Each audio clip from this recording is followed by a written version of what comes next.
Baik, salam Bapak-bapak semua. Salam.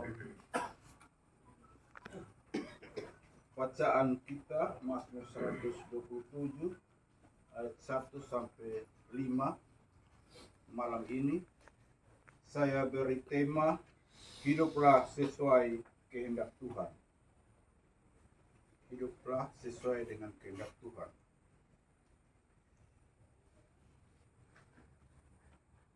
Biasanya orang, kalau kita dengar itu orang bilang surga itu ada di telapak kaki ibu.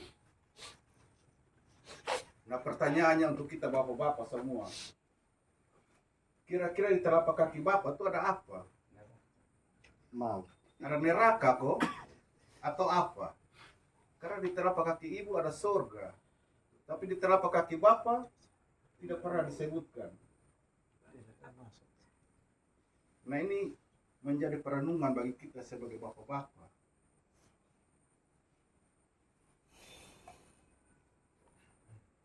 Apakah neraka atau apa sebenarnya?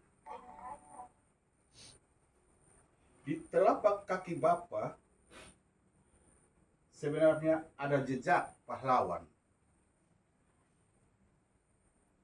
Pahlawan seperti apa? Karena di pundak seorang bapa ada tanggung jawab yang besar kepada keluarganya,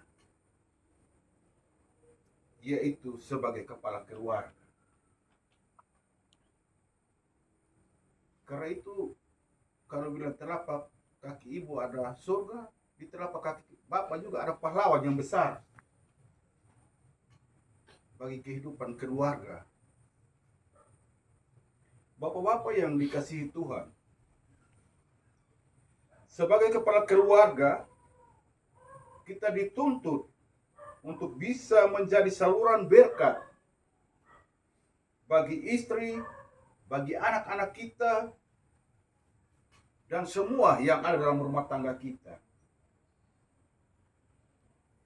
Itu artinya, sebagai kepala keluarga, kita bukan hanya duduk-duduk. Bacaan kita tadi, bukan hanya kita duduk-duduk,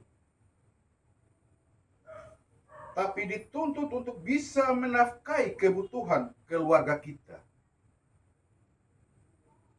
Karena itu sebagai bapak-bapak, ada dua hal yang perlu kita renungkan bersama dari bacaan ini. Yang pertama, hidup menurut jalan Tuhan. Dan yang kedua, hidup takut akan Tuhan.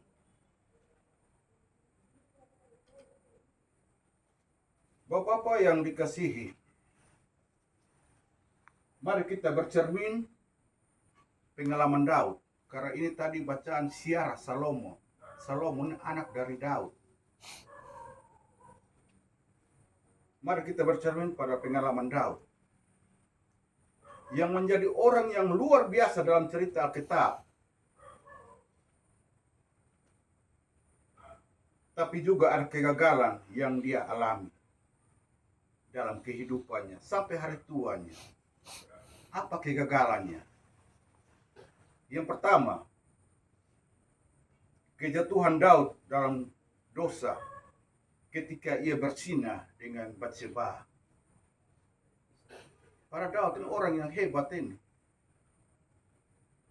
tapi terakhir dia jatuh dalam dosa juga. Dia bersinah. Yang kedua, kita melihat anak-anak dari Daud. Abnon, dia memperkosa adiknya sendiri, yaitu Tamar.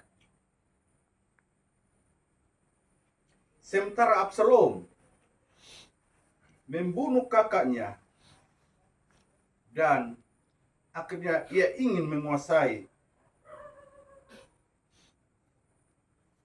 kerajaan bapaknya dan ia ingin menjadi seorang raja. Sehingga akhir dari hidup Daud, pada masa tuanya tidak bisa berbuat apa-apa.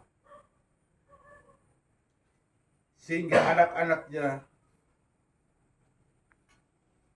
tidak bisa lagi diatur.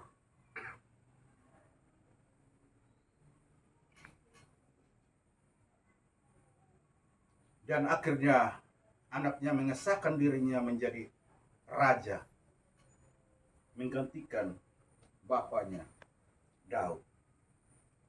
Padahal tahta kerajaan Daud itu Daud sudah diwariskan kepada anaknya Salomo. Jadi bacaan Mazmur itu Siara Salomo. Daud mewariskan tahta kerajaannya kepada Salomo. Salomo ini adalah anak dari Batseba yang tadi Daud bersinat. Bapak-bapak yang dikasihi Tuhan, melihat kegagalan-kegagalan dalam keluarga Daud, ini bisa dikatakan Daud tidak hadir sebagai bapa dalam keluarganya sendiri.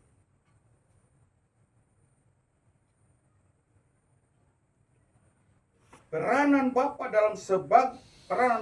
dalam rumah tangga itu adalah sebagai imam. Itu yang penting. Kita sebagai orang percaya, sebagai orang beriman, peranan seorang bapa dalam rumah tangga adalah sebagai imam. Yaitu kita berdoa dan melayani di dalam rumah tangga kita terlebih dahulu. Dan hadir untuk anak-anak, istri, dan sisi yang ada dalam rumah.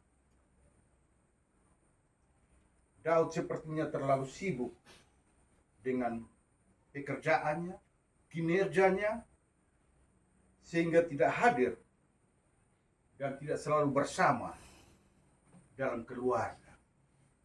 Bapak-bapak yang dikasihi Tuhan, seandainya Daud hadir sebagai imam bagi anak-anak, bagi keluarga, maka anak-anaknya dari kecil sampai dewasa, anak-anaknya bertumbuh dalam takut akan Tuhan. Maka ketika anak-anaknya besar, mereka akan menjadi anak yang takut akan Tuhan. Kalau dari kecil, Daud sudah kasih mereka belajar, perhatian, berdoa bersama, hal yang kecil yang sebenarnya terjadi. Nah ini kadang-kadang terjadi juga pada diri kita, bapak-bapak sekarang. Kita sering lupa hal yang kecil. Dalam rumah tangga kita sering bilang, mama saya berdoa malam-malam. Atau pagi-pagi potong bangku, lupa juga. Kenapa lupa juga untuk berdoa? Padahal yang kecil, yang sepele ini. Bagaimana kita mengajarkan anak-anak kita kalau hal yang kecil saja tidak bisa? Bagaimana kita mau memulai dengan hal yang besar? Sebagai bapak, prestasi boleh kita kejar. Boleh banyak prestasi.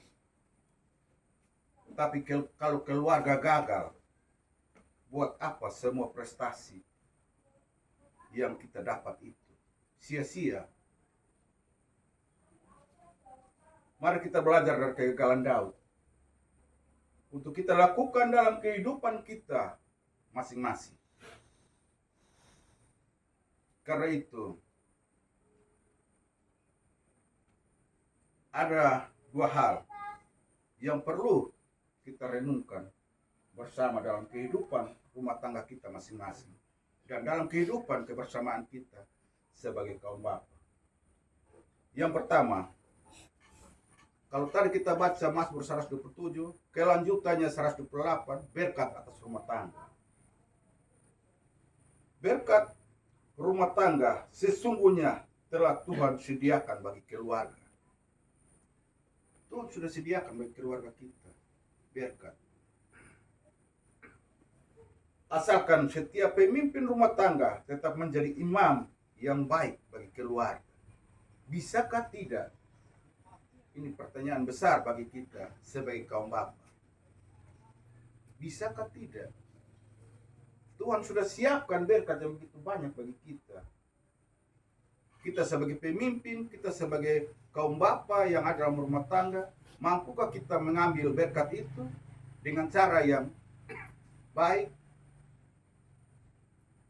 atau dengan cara yang seperti terakhir seperti Daud? Sudah baik di awal tapi tidak baik di akhir karena keturunannya tidak bisa lagi diatur. Anak-anaknya tidak bisa lagi diatur. Yang kedua, kalau di telapak kaki Bapak ada jejak pahlawan yang tadi saya bilang, maka jejak apa yang harus kita tinggalkan untuk anak-anak kita? Jejak apa yang harus kita tinggalkan untuk anak-anak kita? Karena itu kita sebagai ayah, kita sebagai suami, ukurlah jejak kita. Berani berdiri di antara keluarga kita. Berani berdiri di tengah-tengah rumah tangga kita. Dan kita bertanggung jawab sebagai seorang bapa yang baik. Maka Yesus sebagai Bapa jemaat akan memampukan kita untuk menjadi kepala jemaatnya yang paling terkecil dalam keluarga. Tanpa terasa, hari Sabtu ini kita sudah merayakan Hari Kemerdekaan Republik Indonesia.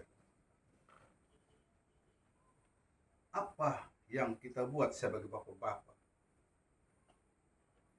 Bukan kita pergi perang lagi di sana. Bukan kita pergi untuk membunuh orang dan lain sebagainya. Tapi bagaimana kita bisa mempertahankan keluarga kita untuk menjadi keluarga yang baik, yang bisa mengandalkan Tuhan dalam kehidupan rumah tangga. Itu yang terpenting. Semoga dengan renungan yang singkat ini kita bisa menggunakan dalam kehidupan kita hari lepas hari. Tuhan memberkati firman-Nya. Amin.